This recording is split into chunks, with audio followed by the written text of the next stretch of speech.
تاکہ اس ماحول میں سیٹل ہونے کے لیے تھوڑا سا ٹائم چاہیے۔ میں آپ سے وعدہ کرتی ہوں کہ میں آپ کو خوش کر دوں گی۔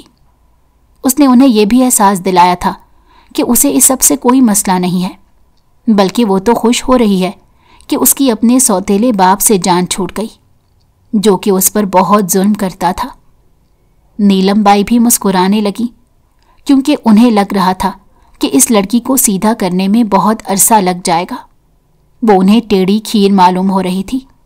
وہ سوچ بھی نہیں سکتی تھی کہ یہ لڑکی اتنی آسانی سے سمجھ جائے گی، مگر وہ کہاں جانتی تھی کہ وہ لڑکی اپنے ذہن میں کتنے منصوبے بنا کر بیٹھی ہوئی ہے۔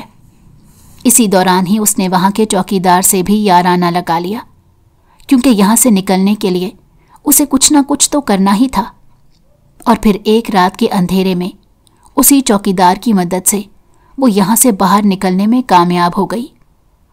وہ روز رات کو اس سے ملنے کے لیے جاتی تھی، گھنٹوں بیٹھ کر باتیں کرتی تھی۔ اس بار جب وہ گئی تو اس کی چائے میں جان پوچھ کر نیند کی دوائی ملا دی۔ جہاں تک سمندر خان کا سوال تھا، وہ تو بہت خوش ہو رہا تھا کہ کوٹھی کی سب سے خوبصورت لڑکی اسے وقت دے رہی ہے۔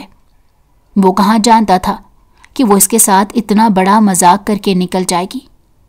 اس کی بدقسمتی یہ تھی کہ جلد ہی کوٹھے والوں کو خبر ہو گئی۔ گارڈ اس کے پیچھے بھاگ رہے تھے جب وہ ایک گاڑی سے جا کر ٹکرائی، جو کسی اور کی نہیں بلکہ حاتم کی تھی۔ وہ ایک پارٹی سے واپس آ رہا تھا جب مہرونیسا اس کی منتیں کرتے ہوئے کہنے لگی، خدا کے لیے میری مدد کرو، مجھے ان لوگوں سے بچا لو، وہ لوگ مجھے مار دیں گے۔ تم کیا کر رہی ہو؟ پاگل تو نہیں ہو گئی؟ ہٹو میرے سامنے سے، میرا دماغ خراب نہ کرو۔ اس نے چیختے ہوئے کہا تو وہ اونچا اونچا چلانے لگی، بچاؤ مجھے، کوئی بچاؤ، اس انسان سے بچاؤ، یہ انسان میری عزت۔ اس سے پہلے کہ وہ مزید کچھ کہتی، حاتم نے اس کے منہ پر ہاتھ رکھ دیا اور اسے گھسیٹتے ہوئے گاڑی میں ڈالا۔ اسے اندازہ ہو گیا تھا کہ یہ لڑکی بہت خطرناک ہے۔ آج کل تو ویسے بھی میڈیا اس کے خلاف تھا، سب لوگ اس کی جاسوسی میں لگے ہوئے تھے۔ ایک ذرا سی غلطی اسے سب لوگوں کی نظروں کے سامنے لا سکتی تھی اور اس کی ریپوٹیشن خراب کر سکتی تھی۔